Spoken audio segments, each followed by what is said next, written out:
Hello, welcome everybody. So for those of you who don't know, we're a couple of Canadians, and we thank you for welcoming us to your fair European city. We spent some time here just before presenting to kind of check out the sites. It's a great town, and we enjoy the evenings hanging out here as well. So before we get started, I like to take sort of a demographic of the room. Derek has walked around a little bit and sort of given me an idea of what it is you're looking for. Just so that I have an idea, I'm going to ask you a pretty difficult question here. How many Europeans are in the audience? Okay, so that one was kind of easy. Any North Americans? All right. So we're going to be doing this session in Spanish. No, seriously, we would try, but you probably wouldn't enjoy it very much. So Derek and I work for Sistel Technology in Ottawa, Canada. We're a systems integrator. We focus on System Center and Link, actually, as a practice focus. We are going to discuss integration with System Center and Link and Exchange, and also virtualization considerations at sort of the beginning of the presentation. That's what we're going to focus on. We'll leave some time at the end for questions, because we've got a fair amount of content to go through. Derek is a senior solutions architect for Sistel. I'm a system center and virtual machine architect, a little more specific, because Derek focuses a lot on the Link side too. So that's why his title's a little more broad. So we can get rolling. So we're going to start the presentation off by discussing virtualization considerations and why and how you would virtualize Exchange 2013, and then we'll roll into Link 2013 and those virtualization considerations. Then we'll move into the sort of the demo portion of this presentation, which is the integration and management using Microsoft System Center. We're going to cover integrating with Operations Manager. We're going to cover integration with Service Manager, which is sort of the middle piece. And we've got a demo planned also for Orchestrator, where you're actually going to see a situation where we do a Link failover. Okay? So to get things started, how many of you are using Hyper-V to do your virtualization? Oh, that's a pretty good quantity. How many are virtualizing on 2012? Okay. Awesome. So there's still a lot on 2008. But yeah, but that's a lot more hands than we see in North America. That's true. How many are virtualizing with the other guys? Oh, far too many hands. At least start thinking about looking at Hyper-V virtualization and maybe Dev as a first step, because from a licensing perspective, there's some considerable changes between the two product stacks now. Yeah. When it comes down to management and integration with System Center, we can handle that if your platforms are virtualized with either VMware or Hyper-V. So the story is very similar regardless. And in fact, we can actually manage the virtual machines themselves using Virtual Machine Manager today. We've been able to do that back for a couple of versions as well. If you're using 2012 today for your virtualization, you've actually got a significant advantage to virtualization. I'm pretty sure most of you are aware of some of the scalability enhancements. You can go with up to 4 terabytes of memory and up to 320 logical processors on your host. How many people have 4 terabytes in their host? Okay, just, If you needed to, you could. And your guests, you can actually go up to, you're no longer limited to just doing 4 virtual CPUs, you can go up to 64. So those really hungry database servers, you can now do that on Hyper-V. There's some really good storage capabilities there as well. Now we already spoke about the capability to go up to 64 terabytes, but now within the operating system, you can actually do something that was possible only with SAN software before, which is the SAN to SAN migration. That is called the offloaded data transfer, right? So where you can use the operating system capabilities, it can detect as long as it's compatible with 2012, it can detect that capability and handle that within the operating system. So you no longer need the separate UI in order to handle those capabilities. You've also got integrated support for Fiber Channel, which wasn't possible before, and which has come back is the iSCSI capability, and of course the SMB3 capability in 2012 as well. Now, any hosters in the room?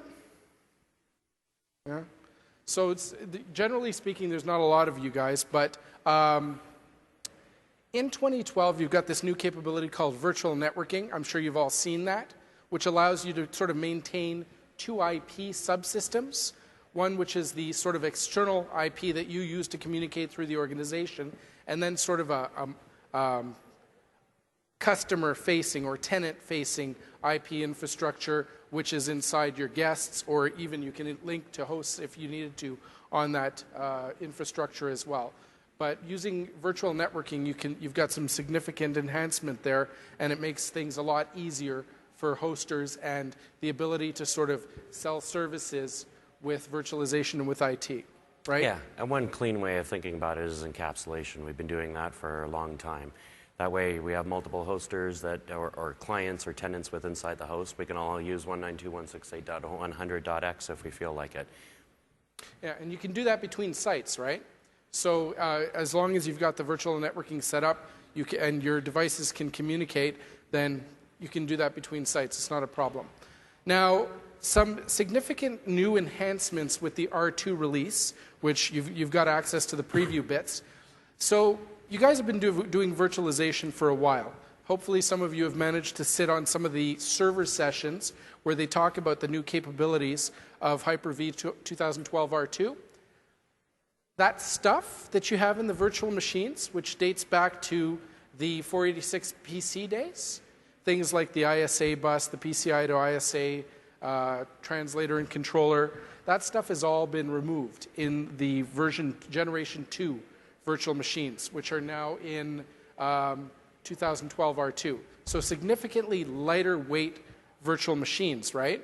So you've now got there are advantages to virtualizing any workload anyways, because you don't have that dependency on the hardware drivers. It basically virtualizes everything and uses synthetic drivers to handle a lot of that communication, while you now can go inside and lighten what was already a lighter load to begin with. It has a lot of new capabilities, always UEFI secure boot capable. Also, you can now boot where you couldn't from the past from a synthetic SCSI adapter, right? Before you had to have your boot device connected to an IDE. Well, that's no longer absolutely necessary. You can do it straight from a SCSI controller, which has been an advantage for a lot of people and something we've been looking for years, actually, because that's really emulating what we do with our servers, is it not? Today, for the 2012 R2 platform, the supported guest operating systems are Windows 8 and Server 2012, and then you've got the 64-bit versions of those, and also the new Windows 8.1 and Server 2012 R2. But further support's going to be announced as the product gets released. I'd watch for that. How many of you do work for federal government space or our equivalent of federal government? Okay, this doesn't apply to you if your government's anything like ours in Canada. You know, we're all running 3 or 4 year old servers and those types of things, so it's definitely a caveat that you need to watch. Unless you're on the latest and greatest, it's going to cause you some grief. So you really need to understand the infrastructure and where you're trying to deploy to before you start utilizing this new technology. Okay.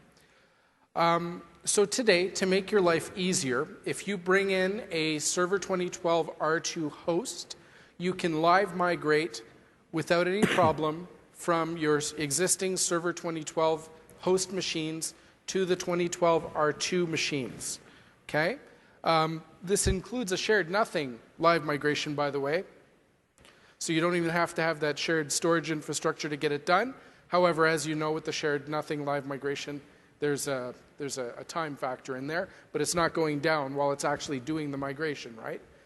The other thing to remark when you're actually trying to do this, to leverage this capability, is that it's a one-way move, right? So if you go from 2012 to 2012 R2 today, you can't move it back. I don't know that that'll change, but the intent is to move from the older platform into the newer platform, and then you'd be able to leverage some of the newer capabilities of the host and the virtualization platform. Okay? Some improvements in the new R2 platform are faster live migration capability, and this is done because of enhanced compression. Also, there's no hardware changes required in order to move from one to another, and it's also the new compression capabilities are by default in the new platform enabled. Did people attend the keynote and saw the flashy little wheels and moving and doubling? There's some great enhancements with the compression capabilities here. Okay. So, I'm not going to get too much into the SMB, but here's a new enhancement that's that's possible with the R2 release.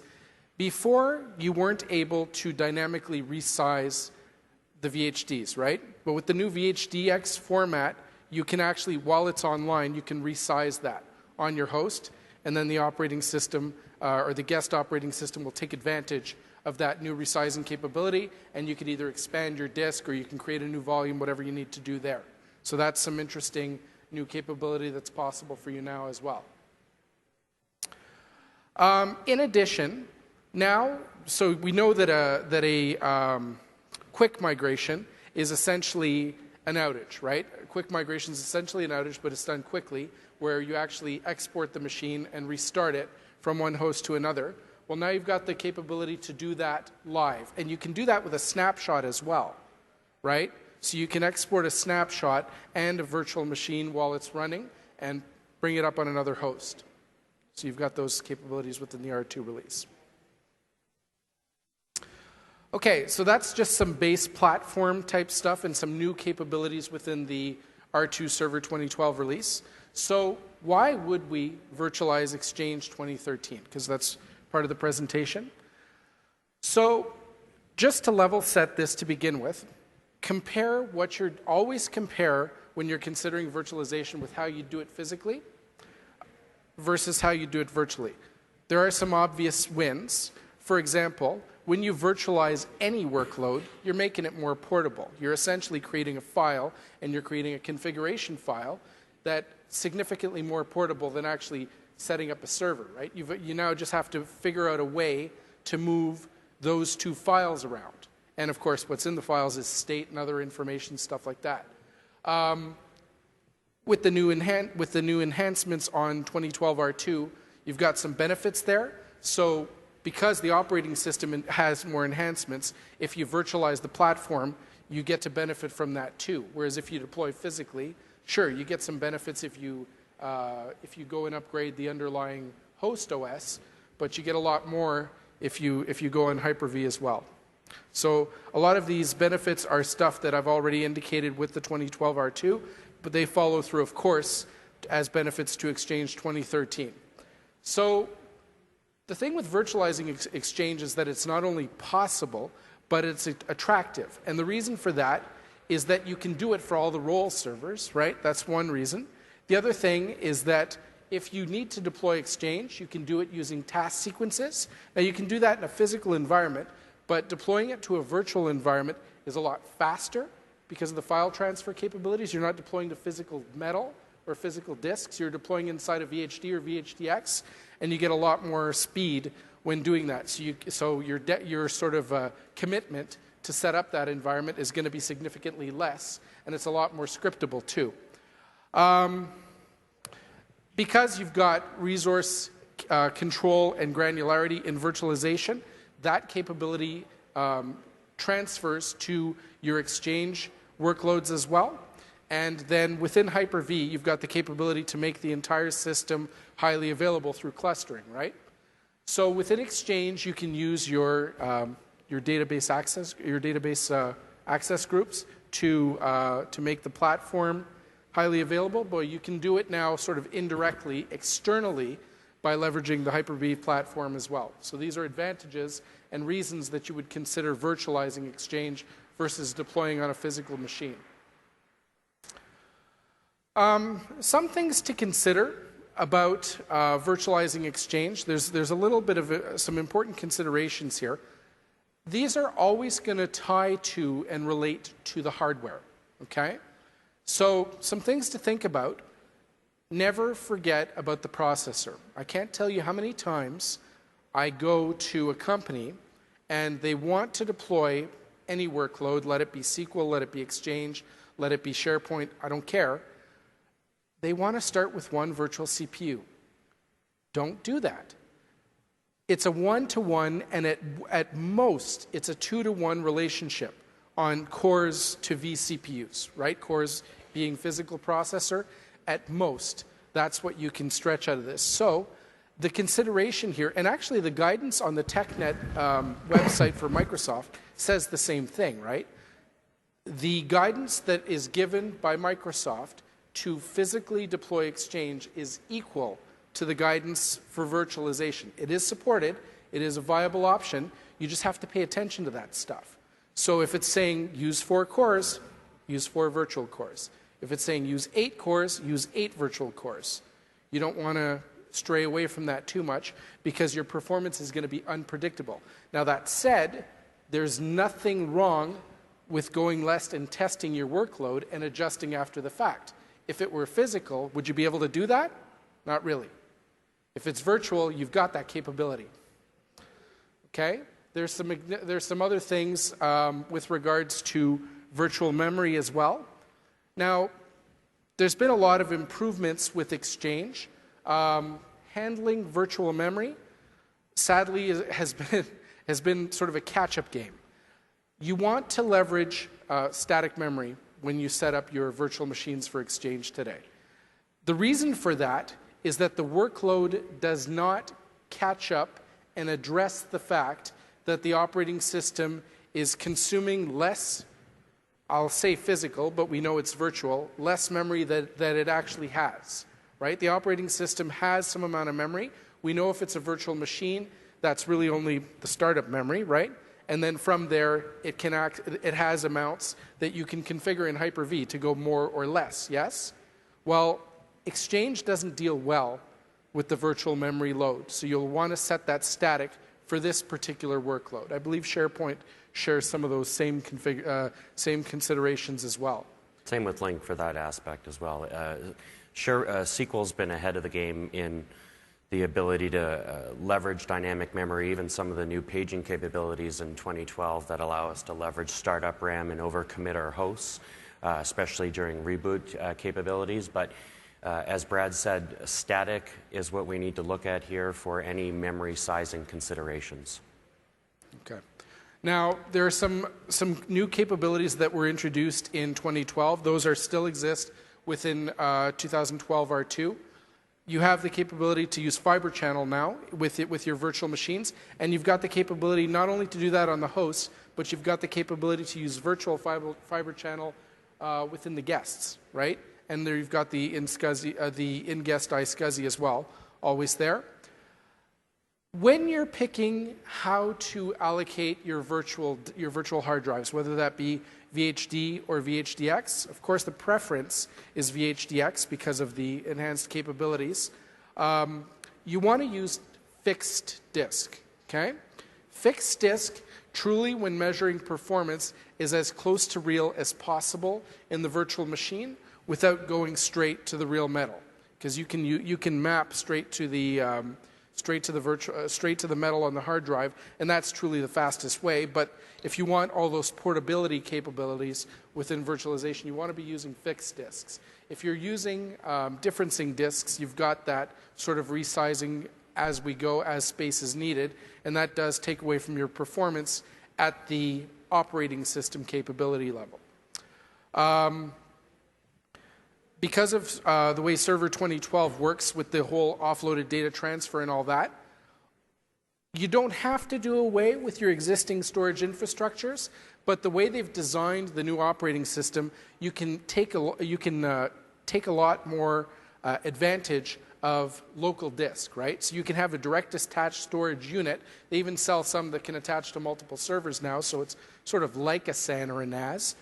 But direct attached disk really... a lot more customers are using it now, and you can get cheap disk, actually. So it's a good way to sort of tier your storage these days.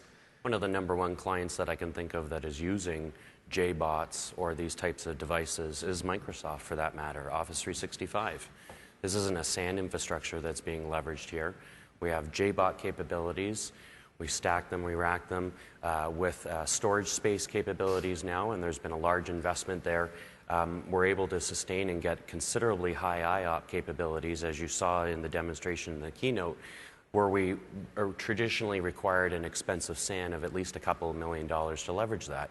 Now I can go to my Best Buy or Future Shop or Fry's or whatever that technology, the store of your choice here is, and actually start looking at reducing that cost significantly. The two technologies that I'd like to call out here in my mind from a virtualization standpoint that are the coolest, I love NUMA. NUMA is great, especially of NUMA aware technologies. Are people aware of what NUMA is? Anybody? So the ability to leverage the RAM that's in channel with the CPU on the host rather than interrupting another CPU to gain access to the RAM that's in host. So what that means is we're able to run calculations and access RAM quicker rather than interrupting a bank that's on another CPU. And this passes down to the guest operating system. So if you have a NUMA-aware technology, previously to 2012, you didn't benefit from that. Now with the 2012 infrastructure and leveraging NUMA, the transactions and access to memory are actually considerably faster because we're able to run in line with whatever core has been assigned to that machine, and in turn, the memory bank that's being leveraged, rather than interrupting and going outside to another CPU where that RAM is in line and in memory. So there's great performance characteristics here with the 2012 feature set.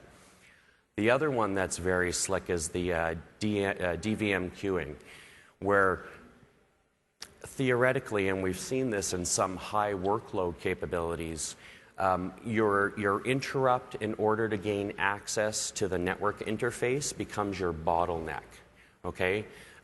In theory, we could actually be sending all of our interrupts to leverage this channel, where now we can spread them across and dynamically queue them rather than creating that bottleneck into one interrupt in order to gain access to the network resource. So, you know, out of all of them, I think those are the two coolest features that have been surfaced in 2012 and have been enhanced in the new R2 release. There'll be some more information around that as the product matures and moves from preview into a more feature state. Okay. Just a quick note on storage tiering. So we see a lot of customers doing this, right? It's a lot easier when you're using sort of a mapping physical to virtual, when you're considering files versus actual disks, right? You set up in the operating system, you set up your RAID volumes, and then you can use your different tiers, like whether you've got an SSD tier or you've got a SAS 7.5K disk tier, and then you set your slower disks on the slower machines, and then your faster disks or VHDs on the faster machines, so that you get the best performance. That goes without saying. One of the other things would be the new tiering functionality that's in R2, where we can say my solid state drives are my tier 1, my fast storage, my slower storage are my attached drives, and you can start leveraging those new R2 capabilities in order to improve the virtual machine performance for your high workload requirements.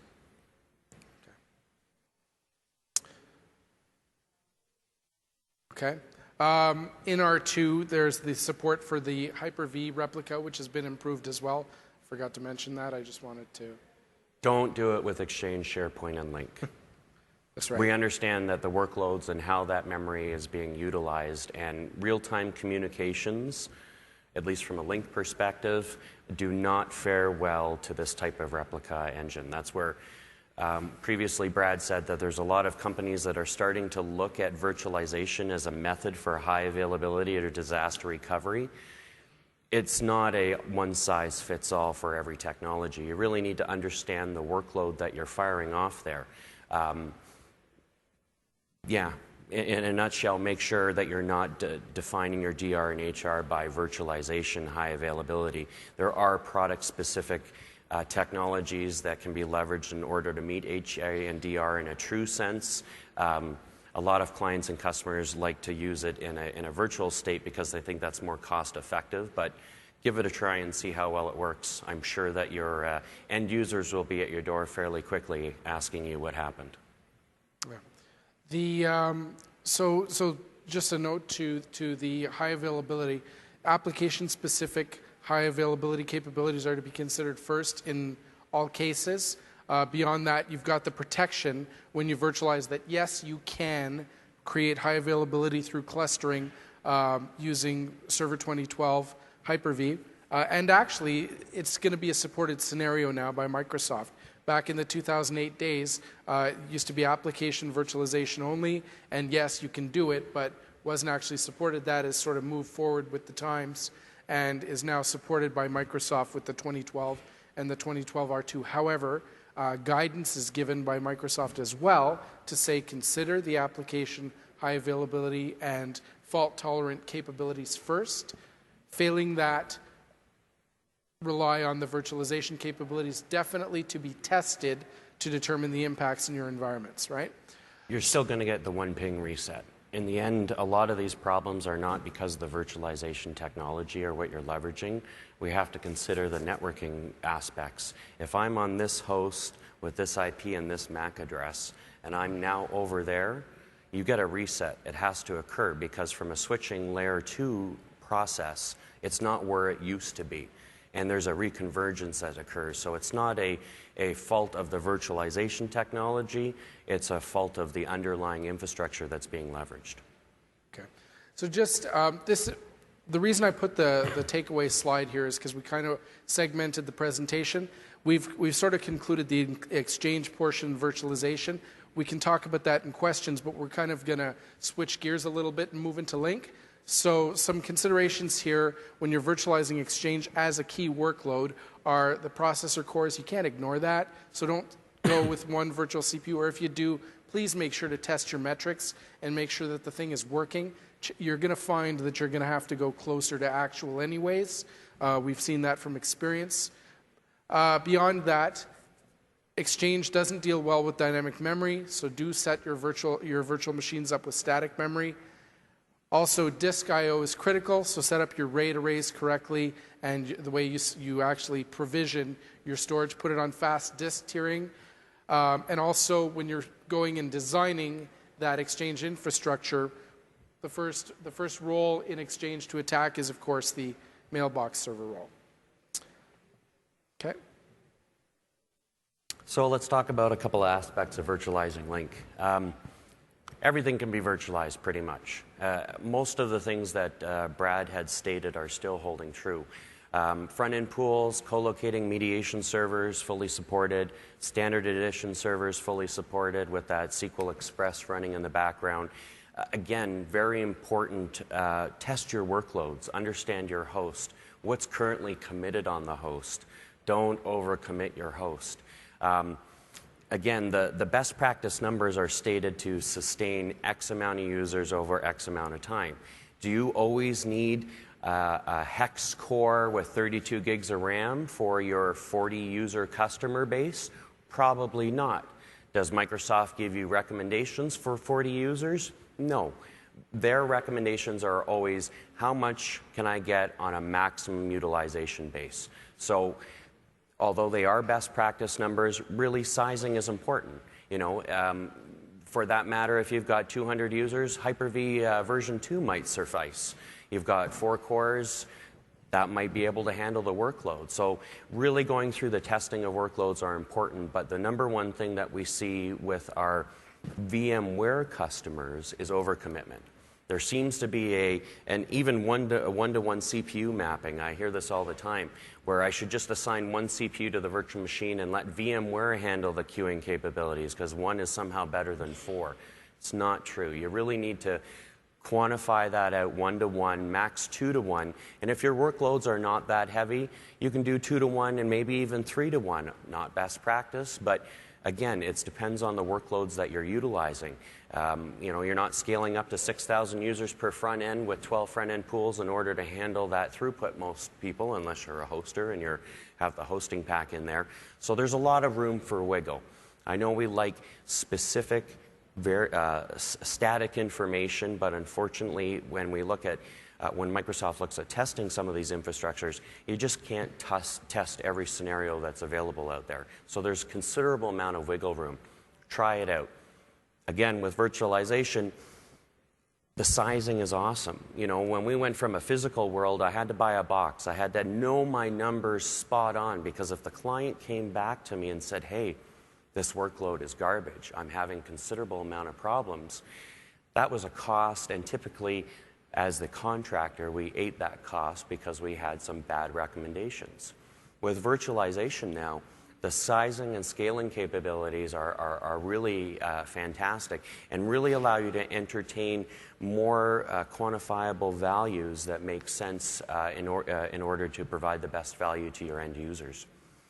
Edge servers for standard and enterprise deployments fully supported. Typically, I virtualize all my edge servers. Make sure you're pairing your cards properly. Security people tend to get I don't want to use that word, upset when you have a host that both has access to the LAN and the internet. You know, so there has to be an education process that happens with your security people, in my experience as well. One of the other key aspects that we can virtualize are reverse proxies. Now, everybody knows TMG's at end of life. What are you doing? Get IIS with AAR up there. It virtualizes amazingly well, and it has great scaling capabilities. And if your client doesn't have hardware load balancers, NLB still works. So, and works in a virtualized environment. So there's some great characteristics that give you value add to looking at virtualizing Link workloads.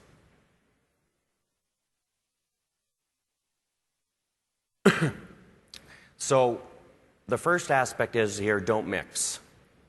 If you're going virtual for your front ends, you can't have virtual and physical, okay? The way real-time communications work, the workloads work differently. Even 1 or 2% causes a significant error and is noticeable by your end users. So if you're going virtual, stay virtual. If you're going to go physical and you've got the money to do it, stay physical. But you cannot intermix those machines in a pool. You can't have 6 virtual machines and 2 physical machines in that front-end pool. You will have performance issues. Even though it's very close, 1 to 2% latency on your virtual infrastructure is noticeable versus somebody who's on physical. Or if a physical server fails in an HA design and you flip to virtual, there's noticeable hiccups. Pick one, stick with it. That's the message there. SQL. Fully virtualizable, and probably virtualizes better and takes advantage of a lot of the new technologies that are available in 2012 and 2012 R2 than Exchange and Link. Presence updates are no longer derived from SQL. I don't know how that got in there. We now use the Fabric Manager in order to store stateful state. That's how we're able to do lazy writes to SQL infrastructure now. That's why in 2010, if you lost your SQL backend, it was a horrible experience. You lose your SQL backend in 2013, the end users are not noticing that. As long as your pools are up and the quorum has been achieved across the Fabric Manager, which was a technology that was in Azure, that got taken down and put on-prem because it had a lot of beneficial capabilities for throughput. Migration strategies such as live migration are not supported. Again, as mentioned, real-time communications don't handle it. If I'm talking to this box as my MCU and I have a 250-person meeting on that, and I do the live state migration and that reset of the ARP occurs, everybody just got dumped from that conference, right? The network needs to reconverge and the new traffic pattern to the new host needs to be found. Although it's typically inside a ping, your users are going to see that reset. They're all going to get dumped. So that's just one distinction between Exchange and Link, right? Although they recommend doing application HA capabilities first, that is a supported scenario with Exchange. It's clearly called out as not being supported in Link. Just wanted to level set that one. Dedicate your network to Link. Don't share NICs. When you're looking at high workloads and real-time communications such as Link, you know, if you've got 4 NICs on your box, we love to really slam everything and, you know, have 1 NIC, it's LAN, and put 8 machines on that. Well, you're doing that division. So the rule of thumb is when you have these types of high workloads, dedicate the NIC to that machine. Don't share it out. If you've got 3 front ends, give them each a dedicated NIC. Don't share them out. You want that dedicated throughput, unless, of course, we're talking about 10 gig NICs and higher, where we have considerable throughput capabilities on that infrastructure. But if we're a gig and lower, dedicate it. Don't overutilize it or overcommit it. Or leverage teaming. Yeah, or a teaming aspect. Instead of doing failover teaming, look at aggregation across them for throughput capabilities. We support Hyper-V 2 and 3 and VMware as a fully supported infrastructure for virtualization.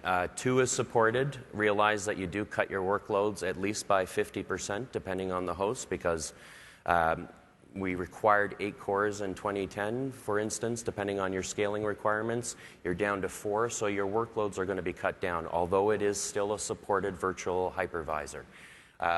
If you have the capability and you're not a government, like 80% of our clients, throw in the 2012 infrastructure. You're going to get a lot of benefit from the throughput to the CPU, and the NUMA and the dynamic VM queuing capabilities are really going to give you a better density inside that host than you would see with some of the other technologies.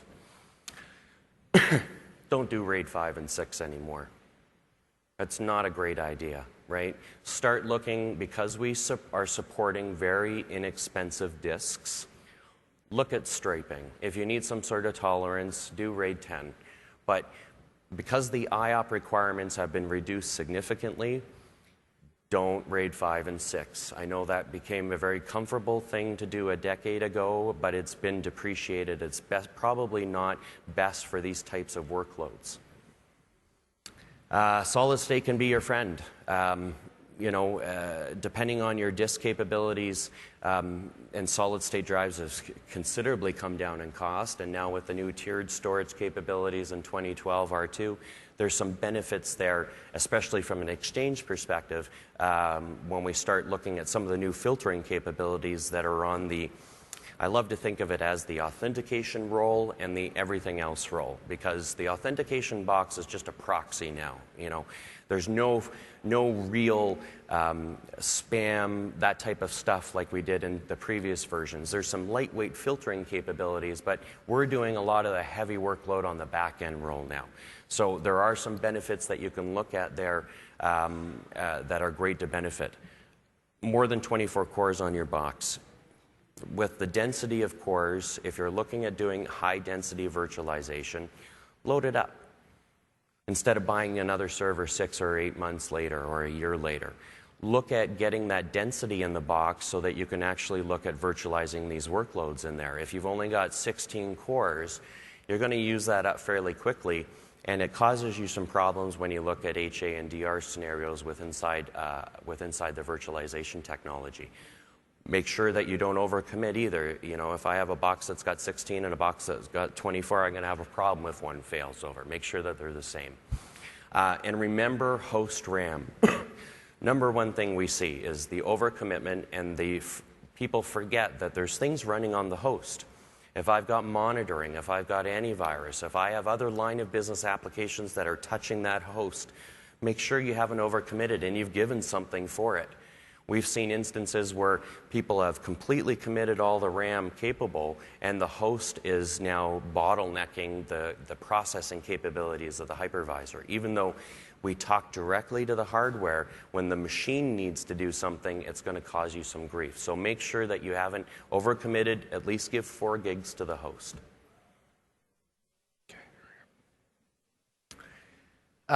Elements to be concerned about for managing. Just a quick overview of some of these things as we start diving into the operations manager aspect. But these are the key pieces that we look at for managing, understanding the workload, the metrics, the monitoring. Enabling users, pretty straightforward, but we're going to go into a lot about synthetic transactions later with the new remote watcher node capabilities, SCOM, very cool stuff. Client updates, depending on, if I have phones, how am I deploying the updates? Are they hitting it from the web service? That type of thing. Enabling enterprise voice. 80% of link deployments currently have problems because network admins have not right provisioned their network. QoS, DCSP frame tagging, making sure that it's extended and available is key. Microsoft actually changed their support model for Lync because customers were calling up saying, my voice is garbage, I have a lot of jitter, things are cacking out. Geez, I'm looking, there's no QoS policy enabled there. Why are you calling me? That's not my cup of tea. Get out there and talk to your network admins. Performance metrics, which we're going to take a look at. We originally surfaced performance metrics and performance counters and boiled them up through Operations Manager. I'm glad there's a management pack that does it for you now. It took us considerable amount of time to get the values we needed, and even the performance of getting that information has changed considerably. Something like 108 rules. Yeah. Doesn't make sense, depending on what's important to you. But again, being in the federal space, they want everything. Doesn't matter if they're going to look at that piece of paper or not. It's got to be captured, archived, and stored for 7 years. Some elements of link management to be concerned about. What are we boiling up? What are we surfacing in the management pack now? So call quality, obviously very important. What's that experience like if you have enterprise voice deployed? Or if you're not using enterprise voice and we're looking at PC to PC type capabilities, it's still key. If the user can't call, or it's a drop call, or that type of thing, it's not a great experience. Component health also being boiled up now into the management pack that's been surfaced.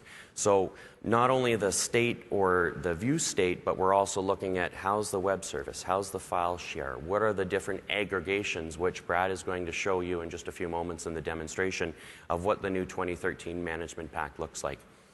Underlying dependencies and components are also surfaced here. So the web scheduler runs on IIS. IIS is down. There's this roll-up and aggregation that surfaced. So underlying components, even if you're monitoring your network, your switches, your firewalls, are key and are all surfaced here in the operations pack. Link MP for 2013 is excellent. The remote watcher node for SCOM, very cool. We're all familiar with the test commandlets in Link. If you're a Link administrator, they're great. They actually allow you to try an end-to-end scenario rather than just looking at service state. We leverage these in our new synthetic remote watcher node, which is very slick. We're going to actually go through that and show you some of the information and how it's bubbled up. Okay. Operations Manager is the tool that we use to monitor Link. We're going to actually integrate with most elements of the System Center stack into sort of a cloud scenario, but I'm going to skip through this quickly so we can get into the demos as soon as possible. Now, with the Link 2013 management packs, this is new. Wasn't possible before with 2010.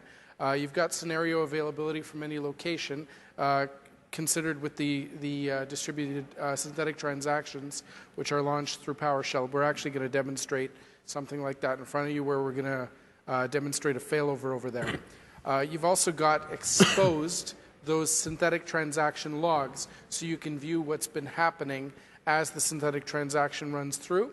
You've got some increased call reliability coverage. The IM and conferencing nodes are now exposed within the management pack. You were able to get to that stuff before, but you had to actually write rules and go through and get it discovered and so forth. You've also got some dependency monitoring in there as well. So just some quick notes to the hardware requirements. The 2013 management pack will work on 2007 R2 or 2012. You've got that watcher node, which does the synthetic transactions to give you some real value to your monitoring infrastructure. Basic recommendations. You want to have 8 gigs of memory, and then you've got the basic quad-core recommendations and so forth. Just some quick note to the different views. These are within the management pack, so I'll actually show that to you.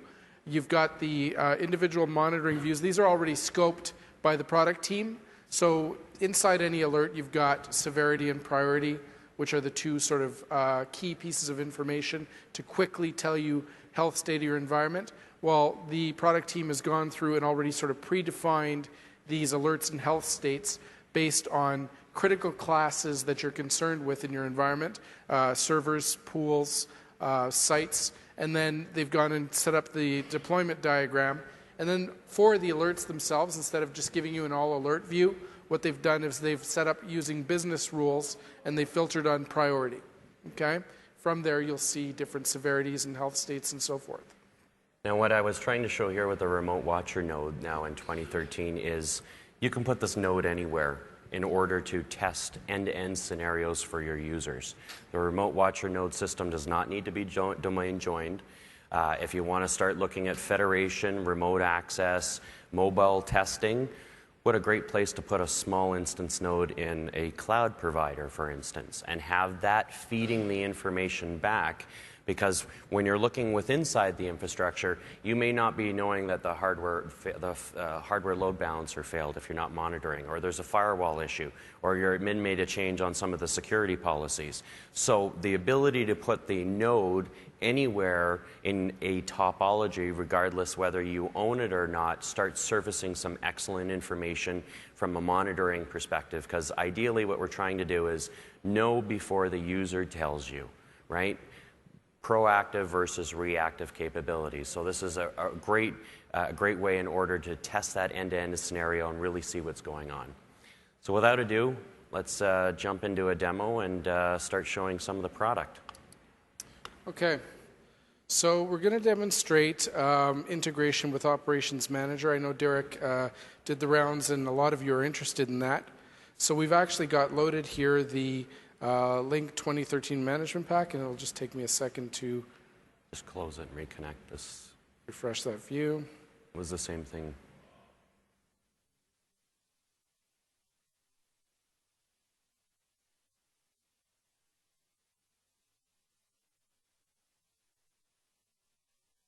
Our VPN client doesn't like some of the dynamicness of the network, so we shouldn't try to pre-open our machines and be ready for you, is what the rule of thumb is telling us here. Trying to say, don't be prepared in a live demo. So as we were saying before, the management pack already sets up the different scoping of the views, right? So if you get, say for example, if you're an operations manager administrator, you've got that sort of active alerts view right at the top. Well, there's a lot of information in there.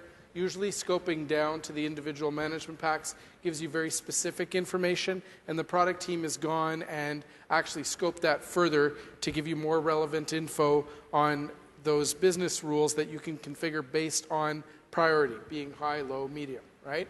So inside there, of course, one of the first things you might pick out is, so we've got high priority alerts. We can see that there's a severity critical alert in there right now, which has to do with an element of our Link server inside the lab. Beyond that, you've got the different classes which are configured here. You've got your sites, you've got your pools, and then you've got your servers, right? You can surface some performance information as well, which is pretty cool inside the system. I'll dig that up for you in just a second.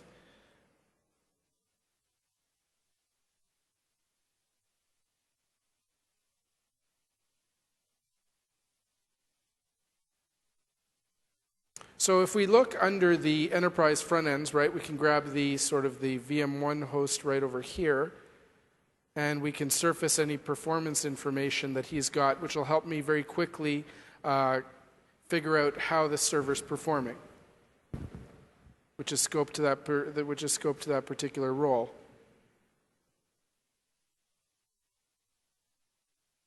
So over time, I've got some rules running in the environment. I can gather different performance information.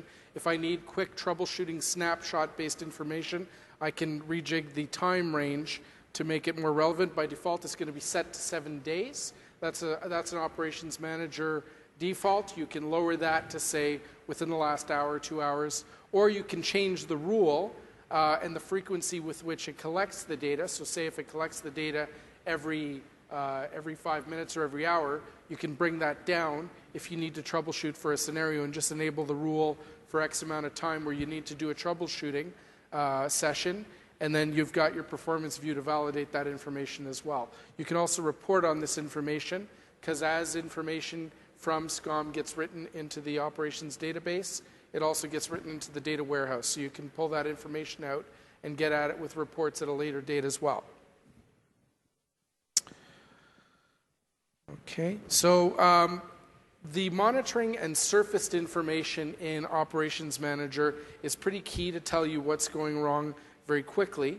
You've also got a health state view. So say, for example, if I'm looking at something like a server, right, within Link, I'll pick up here, I'll grab one of the servers, and what I'll do is I'll right-click on that and say Open a Health State View, and it'll immediately go through and scope to any components which are in critical state, right? So you can very quickly find any information. Bearing in mind, this is a lab we're running at Sistel, right? We've all worked with lab environments. How many would have a heart attack if they saw that in production? I blew away the front-end server in order to show you some we wanted to show you some relevant info. Scorch. So if you want the big picture, you don't have to go just by what it's scoped to. You can get rid of the sort of scoping up here. And then what it'll do is it'll wind back and it'll target to the class and show you absolutely every bit of information with the health state according to that, whether that be warning health state informational or so on or so forth. Now, beyond that, you can also use Operations Manager as a communication mechanism, right? So you've got the monitoring capability where you can pull information from the system, but how can I use Operations Manager to go through Link? Well, the number one notification subscription mechanism is email. So we use Exchange or we use another email system. What we can do is we can also configure Link as a secondary notification channel, so you can configure that as sort of your fault-tolerant way to communicate out as well. Okay, so you've also got your reporting. So just a quick piece of information here. You can very quickly run a report on how many alerts you've got in your system. Here we're running, what I'll do is I'll change the time period to say this week from Sunday, and I'll select all the Link components and I'll show the top 10 alerts, and then I'll run that report. And you get some pretty cool information here to do with your Link systems, right? You can see what types of alerts you've got, what priority they are, any changes to do with that, and then you can get some pretty cool detailed role-based and sort of task-based information in that report as well, which you can set up new reports and drill into and get some more current information as well. So that's just the basics of how we use Operations Manager to manage Link. Now, to configure the notification subscription, you of course use the same mechanism that you do any other way. You set up the channel, you set up your subscribers using administration. I don't want to dive deep. That's pure Operations Manager. But then Link is a capable subsystem that you can set up to as a secondary communication device. Using connectors in Operations Manager, you can actually take the information from Operations Manager and pull that into other systems, such as Service Manager, right? Oh, Brad, that's a great segue into the next demo. What? Are we demoing on Service Manager? You sure are. Jeez, imagine that. Okay, so just to sort of show you what we're doing here, I'll flip into Service Manager and just show you some of that information. Can't be ready for a live environment, Brad. This goes to show you what being prepared will do.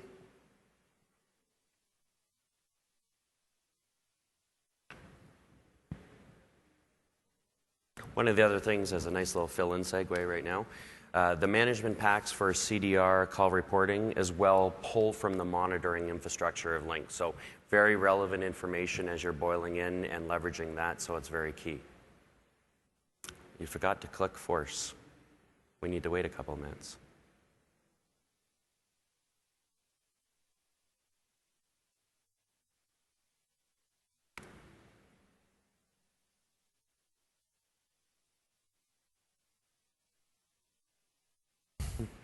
A different user.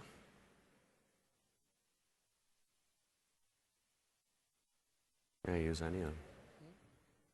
There you go. Okay, there we go. All right.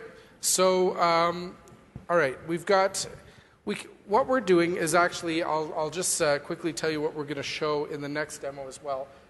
Derek has got Link actually failing over and being monitored from a run book, and then that information is being surfaced. You'll get the alert in Operations Manager, and because we've configured a subscription to communicate from Operations Manager to Service Manager, you'll get that incident request that gets created as well. So Link is being monitored by Operations Manager, generates an alert. The alert comes in. We've got a subscription tying into Service Manager, generate a service request. An incident request.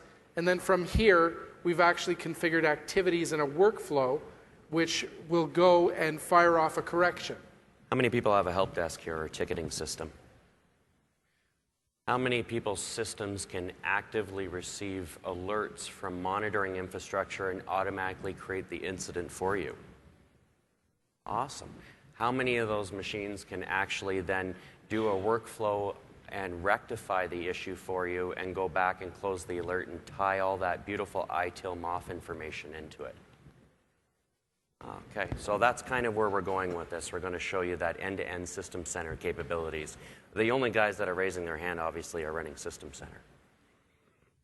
So what we've done is we've gone through and we've defined some activities which are going to tie into the orchestrator runbooks. We've exposed those runbooks again with functionality of another connector to go from Service Manager to Orchestrator. And then what we've done is we've gone and exposed some fields which are available through the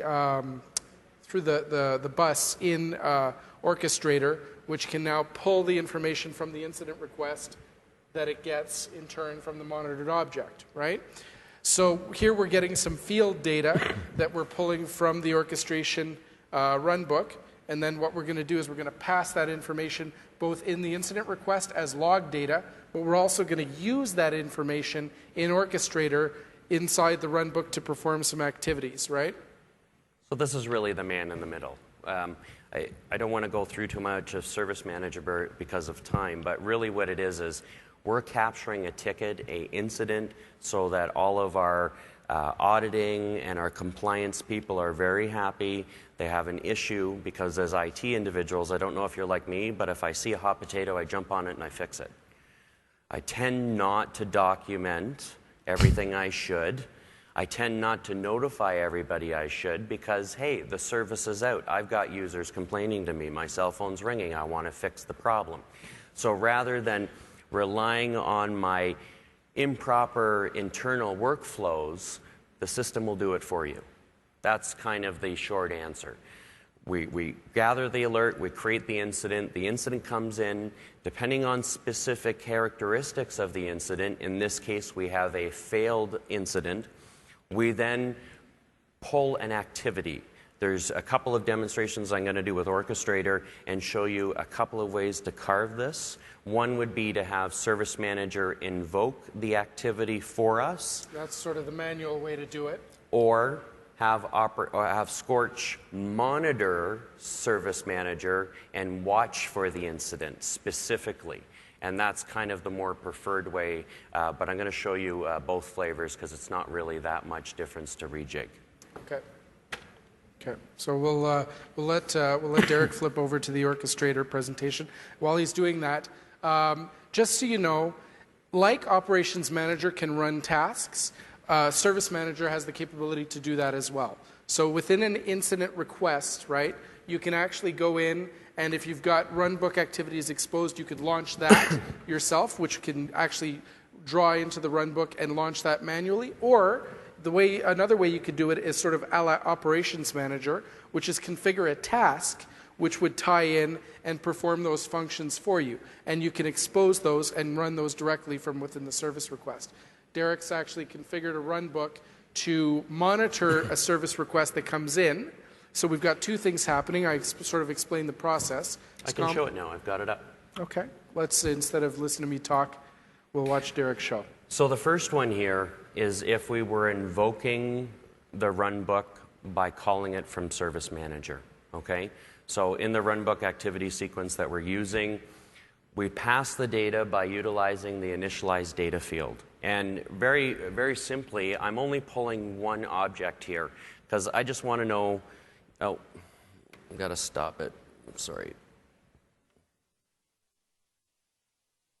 I want to know the activity ID, right? I need to know what's been passed to me from Service Manager so that I can then utilize that later, ideally, close the incident once I've rectified the issue. So we grab that information. We know that there's an issue and what that information is. We query the object as well and pass this on.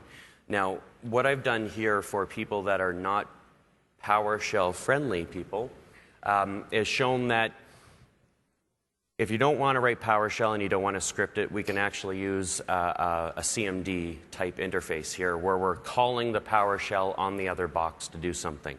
If people aren't familiar with an implicit remoting or CRED-SP capabilities, this is probably the easiest way for you to get Scorch up and running in order to do some automation tasks. Quite simply, it's a command execution that we're running, not a program. What's the computer I'm executing from? Where's the PowerShell executable? And then I append a command with a PS1 that's being leveraged on that remote server. So quite simply, a little PS1, maybe we have our invoke CS management server or invoke CS pool failover or failback. Put that in the PS1 and execute it, knowing that this one's paired to this one. It's very static information in a small environment, and we can automate that process. We put the working folder where the PS1 script is being run from and simply execute it. For those who aren't familiar with Orchestrator, this is the service bus. This is how we pass information from one object to another. And we can also declare some variables to the bus to create if-then-else type logic. So specifically, if the command fails, I want an email about it. Pretty simple.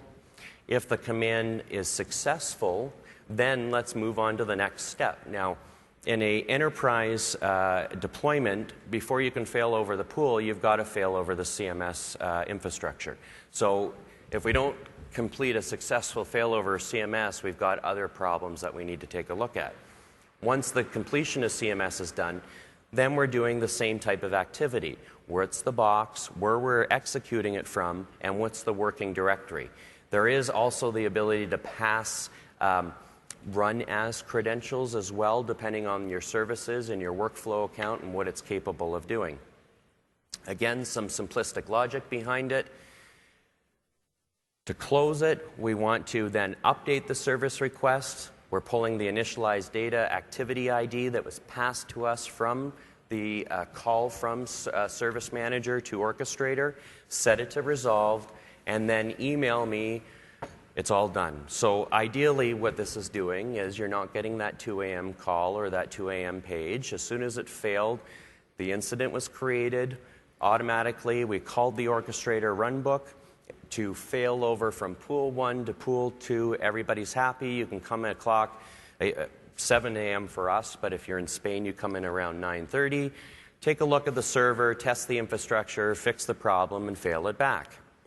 Now, a better way of doing this. For those that are PowerShell hungry and want to look at some more interesting ways of leveraging it, rather than having Service Manager initiate the task, because there's delays in this as well, right? Even the Remote Watcher node only does transactions out of the box every 15 minutes. So maybe I don't want to wait for one system to call the other. In this instance, what I'm doing is monitoring Service Manager. And very simple, I'm looking for a title that says the link front end NT service failed. Okay, and this is quantifiable. Rather than waiting for time in Orchestrator, I can say check every 30 seconds, check every minute, check every 2 minutes. So there's less of a lag as one system calls to the other. Obviously, I'm looking for a new triggered event, not an updated. I only want to deal with these types of issues as they're created. Then, and I have to say, I'm not a full expert on PowerShell outside of Link, Thank God we have a PowerShell MVP on staff, because some of this CRED SSP and implicit remoting, unless Exchange is doing it for you, can be somewhat of a challenge. This is not the best way. This is a preferred way. The best way would be I wouldn't be passing clear text credentials in a script. I would be doing a secure string variable in Orchestrator and leveraging it there, rather than transmitting the credentials this way and anything clear text freaks security people out in the end. So what I'm doing is I'm building my credentials here rather than using the fabulous get credential, because if it pops up and asks me for my credentials, is the script going to run at 2 o'clock in the morning? Probably not. I build my login and I set it to a variable, my username domain. I'm setting my password to clear password.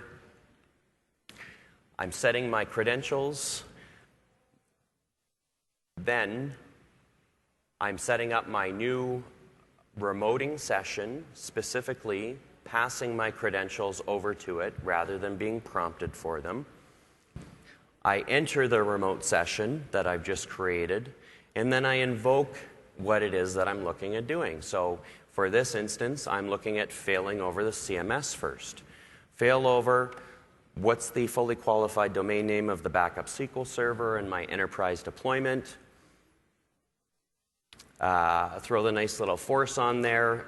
A little caveat too, depending on your variables in PowerShell.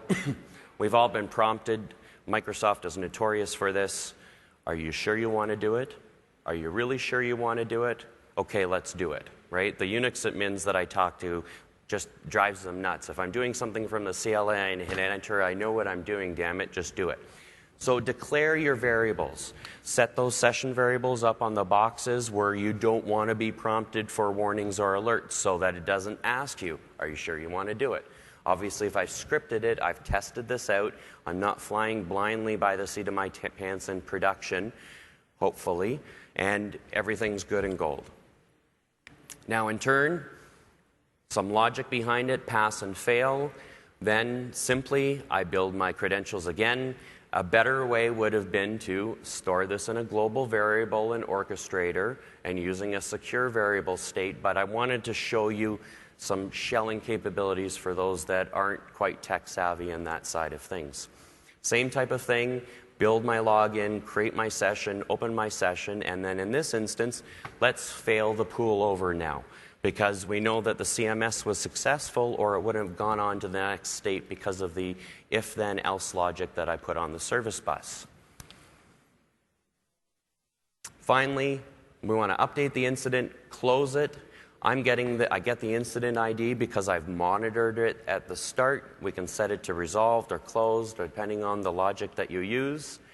And then finally, send the email that says, hey, everything's done, we're great, don't wake up, stay asleep. If you wanted, you could put a little failure thing and have an SMS page, geez, I puked on the second command, you really do need to come in. That's how life works sometimes. So from an overall state, there's some differences whether you're using PowerShell and you're comfortable with it and you want to do implicit remoting, or if you are not quite as savvy, you can actually run a PS1 or a command or a program on the other box that actions it for you.